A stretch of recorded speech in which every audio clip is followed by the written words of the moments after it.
Hello, class. Welcome to my channel. Welcome to my subject. I am your teacher today, Carlo Angelo Idel. So, this online class is necessary, especially due to this crisis we are facing now, this pandemic. So, since face learning is not available. So, today we're going to talk about simple annuities under the subject of general mathematics. This subject in engineering is uh, under economy, but today in high school, senior high school, it is under general mathematics. So, simple annuities. Our objective for today is to define the general meaning of annuity and to solve specifically uh, problems related to simple annuities. There are different kind of annuities, but in solving problems for today, we're just going to focus on simple annuities. So first, annuity is a sequence of payments made at equal or fixed intervals or periods of time. So the kind of payment here is fixed on intervals. So for example, when you pay in a bank or in a loan, the interval is fixed. For example, you have monthly, you have semi-annually or annually, quarterly. So the payment interval is fixed. So there are different kinds of annuities. So we have according to payment interval and interest period. We have also according to time payment, according to time of payment, and we have also according to duration. But first, we're going to talk about the kind of annuity according to payment interval and interest period. So, simple annuity is an annuity where the payment interval is the same as the interest period.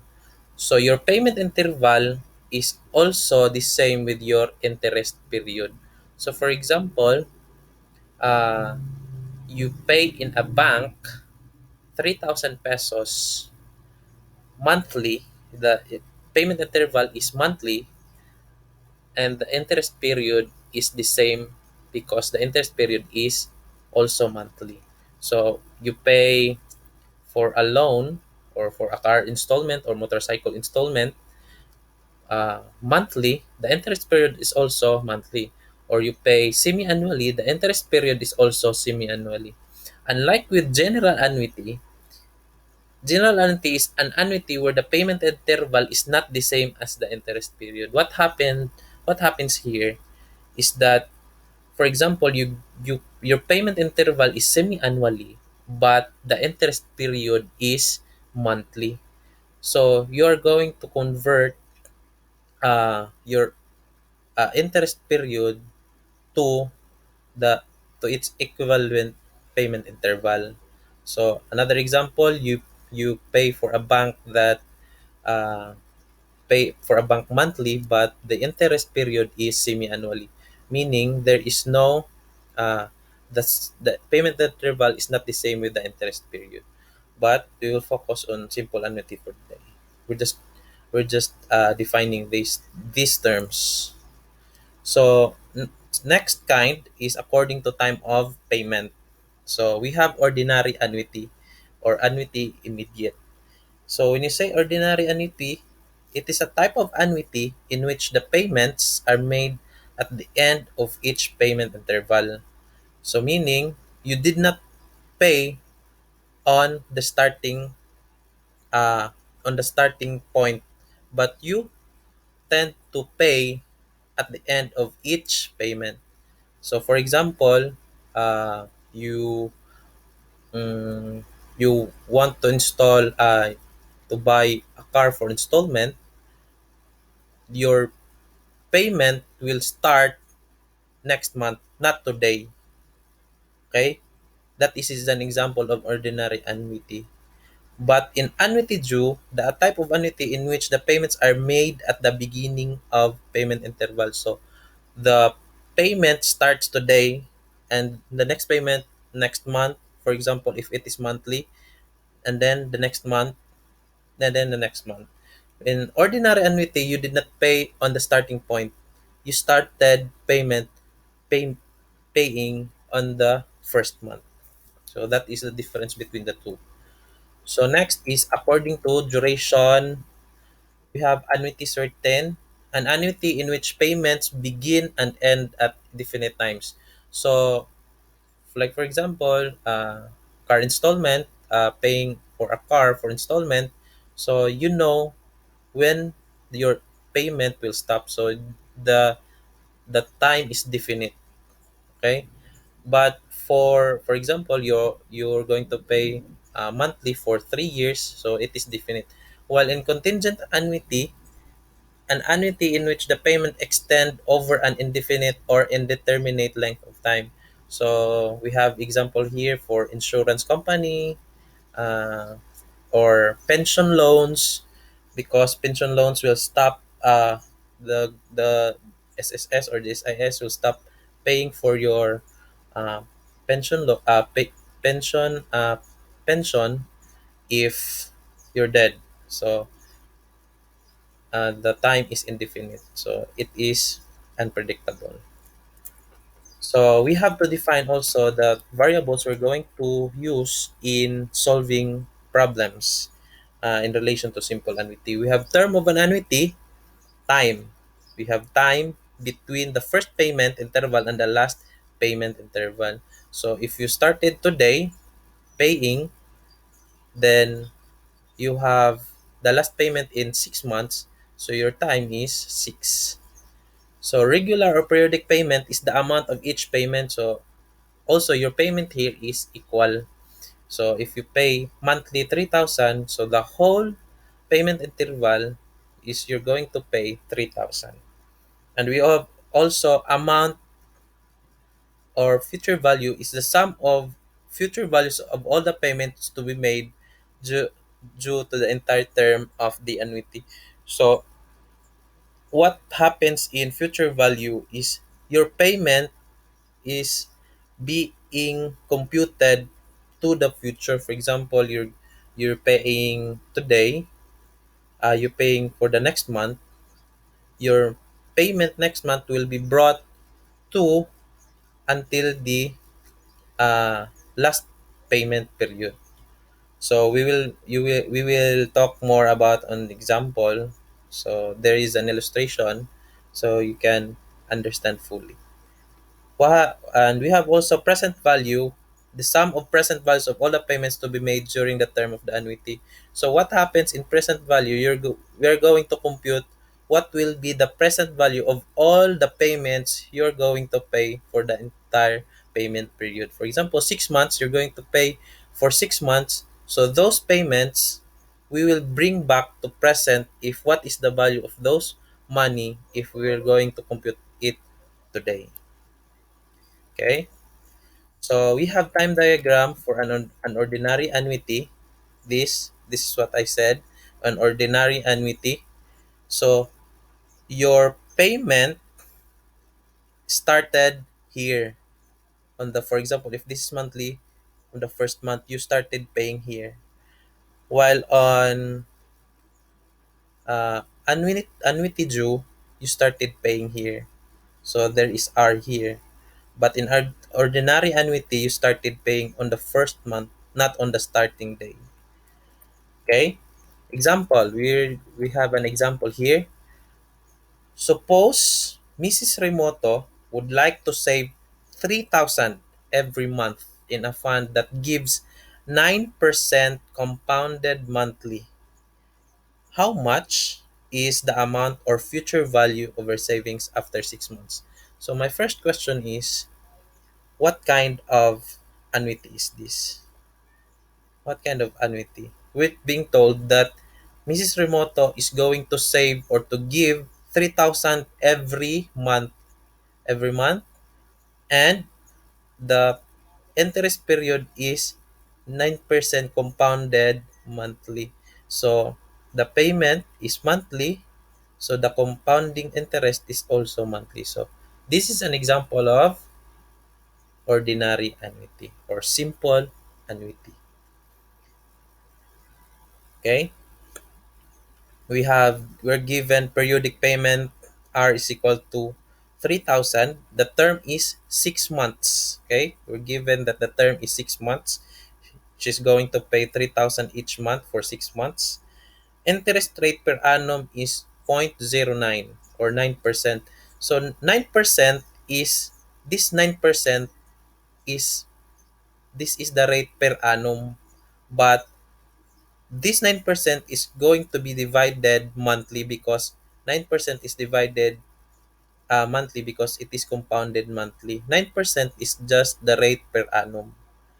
So, number of conversions per year, since there are 12 months in a year, so our conversion for this 9% is also 12. So the interest rate per period, so the interest rate per period, so 9% will be divided into 12. So that is our interest rate per period. That is just equal to 0.0075. 0.09 divided by 12 is 0.0075. So this is our interest rate per month, 0.0075.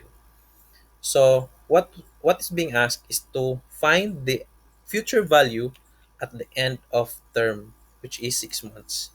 So here's an illustration. So every month, ordinary. So Mrs. Remoto started paying 3,000 the first month, the second month 3,000, 3,000 until she came up on the sixth month 3,000.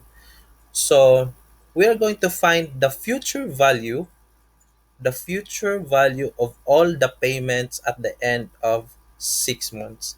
So in this payment, on this payment, 3,000, this is being compounded monthly until the end of 6 months. This is what happens.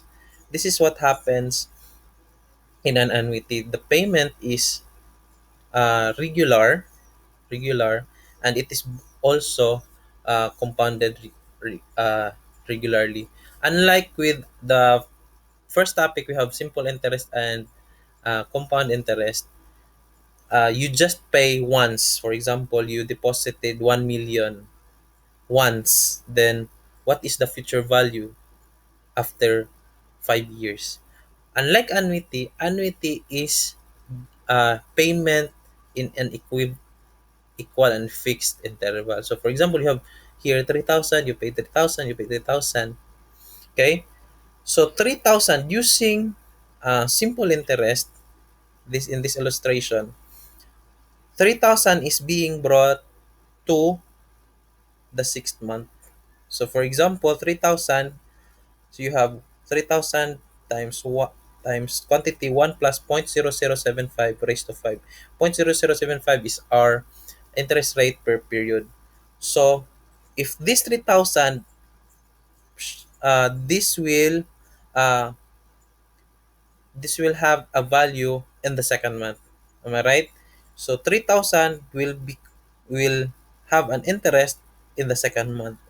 And those value 3,000, for example, 3,000 will become 3,012.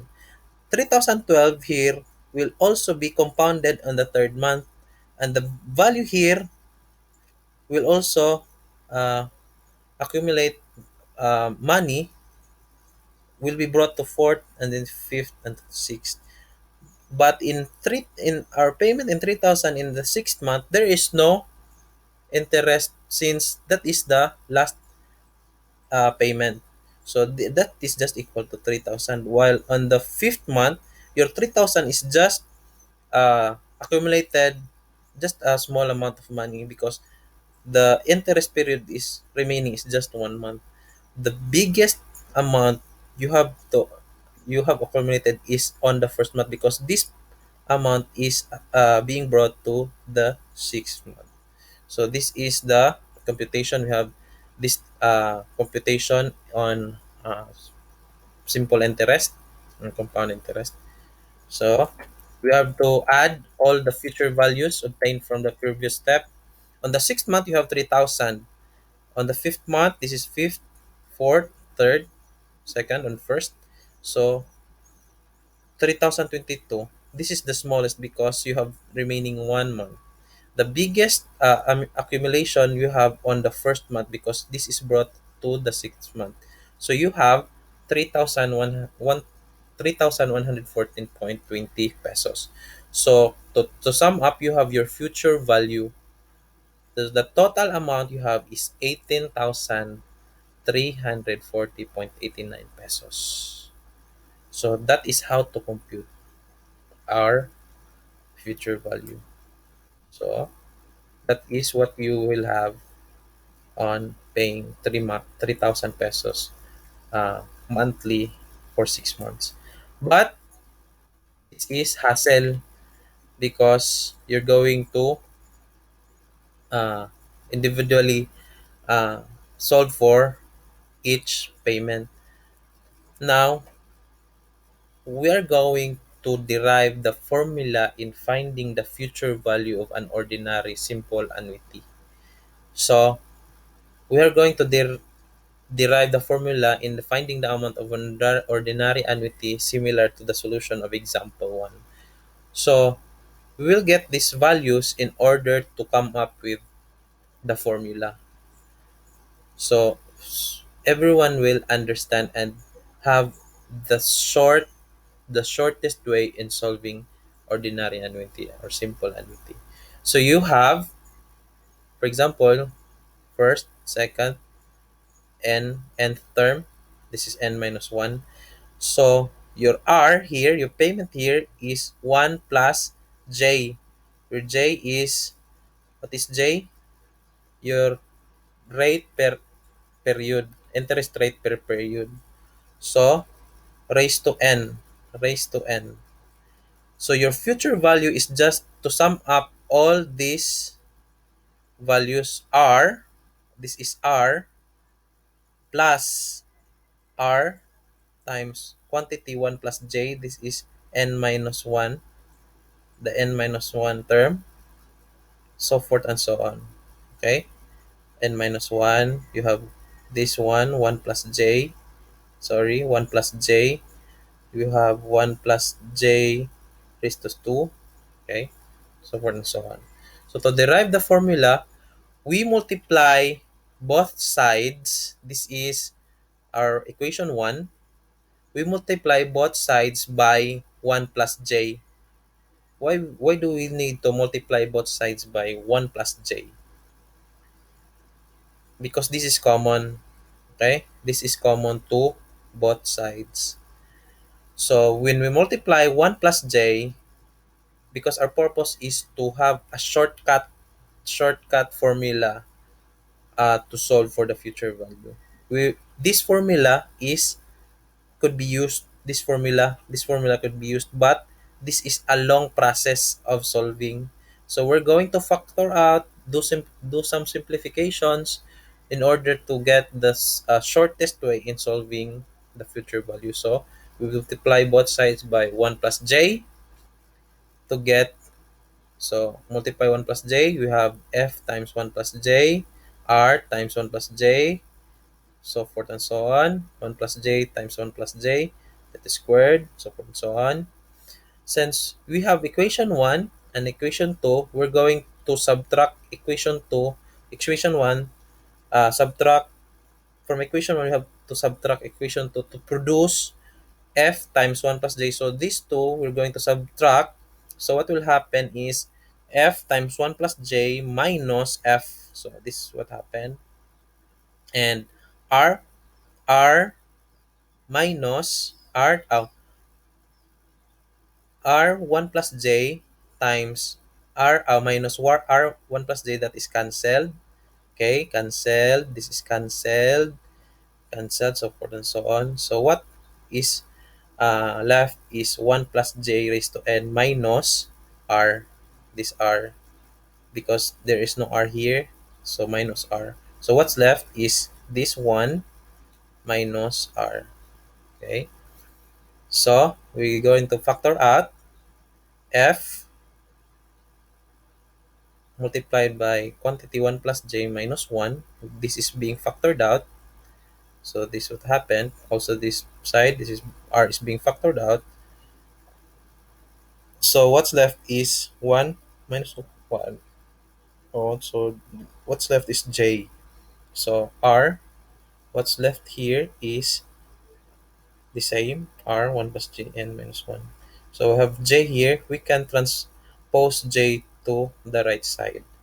So what happens? The amount of future value is given by future is equal to r 1 plus quantity 1 plus j raised to n minus 1 over j, where r is the regular payment, j is the interest rate per period, and n is the number of payments.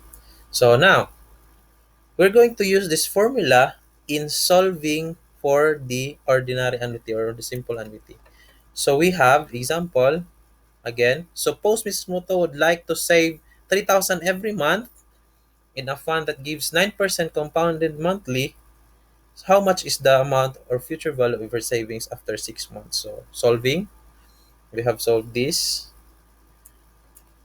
So using the formula, our R is 3,000. Our J came from 0.09 rate per annum divided by 12, which is our conversion because there are 12 months per year. So that is 0.0075. That is the interest rate per period. So raised to that term is 6 months minus 1 over j, which is 0.0075. We have the future is equal to 18,340.89. So the solution is made easier compared to manual solving of each payment brought to the last term. So if you have a problem like this, you're just going to substitute the value. You have R, you have J, you have N, you have J. So simply substitute those values, then you will have the value of the future. So any any solution is correct, but this is the most easiest, uh, not time consuming, and convenient way to solve. Okay. Next, we have solved for future value. How about we solve for the present value? Okay, we recall the problem in example 1. Suppose Mrs. Remoto would like to know the present value of her monthly deposit of 3,000 when interest is 9% compounded monthly. How much is the present value? What is being asked? The present value of your savings at the end of 6 months. So the given are all the same. The periodic payment is 3,000. The term is 6 months. Interest rate per annum is 9%. Number of conversions per year, there are 12 months. So again, total number of conversions is 6. Interest rate per period is 0.0075. Okay? Find the present value. So what we're going to do is to find the present value of each payment. So we have to recall the formula, the present value. We have F, future, times 1 plus j raised to negative n. So we have here 3,000. The payment here, 3,000, is being brought back to the starting point, which is this first, uh, this, this starting point 0. But you did not pay here. You started paying on the first month. You brought back 3,000 on the starting point. And you use this formula. So what happened? We brought 3,000 here. This became 1.0075, 1 plus j raised to negative 1. So again, the second month we brought 3,000 back to 0.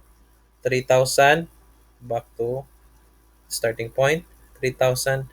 So what has the most accumulated? We have the the the the month that had accumulated the most. Oh, no, no, sorry. So the 3,000 is being brought back to zero. So your present value, it's like the uh, cash value. It's like the, it's not the same with cash value, but it's like the cash value. The value here, 3,000, is being brought back. So you have to have discounted. So if you're going to pay for the 6 month, the answer for present value is your discounted, this the discounted payment of each period. So your payment here, 3,000, became just equal to 2,977 because you have discounted, because you have uh, brought this first month to the starting point. It's just like uh, uh, the cash price. Okay, it's just like the cash price, but it's not the down payment. It's just the cash price. So, if, for example, you have car installment. So if you're going to uh, give 3,000, for example, monthly for a car, very cheap car, 3,000 per month for 6 months, if you're going to, if you're going to uh, bring this amount to the present, that is just your payment for the whole 6 months. So you have discounted more if you will use present value. So for example, you have 3,000, we brought back to uh, the starting point, you have 2,977.67. Then second month, here, here, till the 6th month, you have accumulated uh, two, no, not accumulated, you have discounted 2,868.474. So instead of paying 3,000, you have less here on the first month, you have less here in the second month, you have less here, less, and the least here, because you're, if you're going to pay for 6 months, why not pay now? So you're going to have this discounted money. So if we add these discounted payments, you have, we will have the present value, which is 17,536.79. So unlike with the future value, your future value for this money, you have 18,340, but with the discounted present value, you have 17,000. So you have less. So when we go to certain institution, or you're going to loan, pay for a certain appliance, so this is like the cash price. Okay, but the cash price, the difference between the cash price and present value, cash price or the cash value, you have your down payment plus your present value. So present value is just the discounted. Okay, just the discounted. In the cash price, you have the down payment and you also have the present value. So we have to derive again the formula to find the easiest way to solve for the present value. So what happens? So again, the cash flow R being brought back here, second month until n minus one, nth period. So we have P is equal to R, the present. You just multiplied, added uh, all these values here. Okay, but we have the easiest way to solve for the present value, that is using the formula. So to derive the formula, we multiply both sides, 1 over 1 plus g, to get this one. Why do we need to multiply both sides by 1 plus g? Because 1 over 1 plus j is the common to the whole term. Okay, just to simplify the equation and to have the simplest formula. You can use this, we can use this formula, but this is hassle. So by Simplifying this equation, we can get the formula for finding the present value. So we multiply both sides, 1 over 1 plus j. Okay, this we got here p over 1 plus j, or p r over 1 plus g squared, because 1 plus j times 1 plus j is 1 plus g squared, so forth and so on. So subtract equation 2. From equation 1, we subtract equation 2 to produce. We have here what happened: p minus p1 plus p1 over 1 plus j. We have here this one.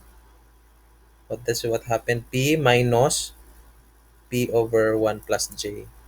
So this is what happened. So for so this is what being left, this one. So simplifying using algebra, factoring out r 1 plus j, then simplifying again, then we come up with the formula: p is equal to r times quantity 1 minus quantity 1 plus j raised to negative n over j. So this is just simple mathematics, simple algebra. So just simplify. You can review this video, then we will come up with this formula. This is finding the present. Now we'll try to use the present value using this formula.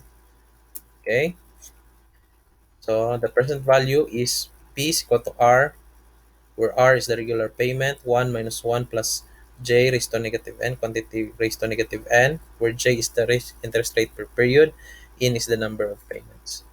So we'll try to substitute those uh, values. We have r 3000, 1 minus 1 plus j, where j is 0.0075 raised to negative 6 over 0.0075. So the answer is the same.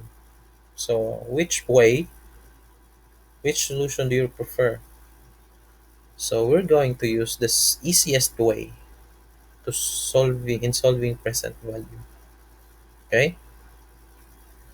So the P is equal to 17,536.79. So you have here, that is the value for our next lesson. So what is the application for this topic? What in real life? How will we apply this topic to real life? Okay? This topic will help us to what? To decide whether we use to have loan, or to pay for a certain bank for savings, depending on the interest rate.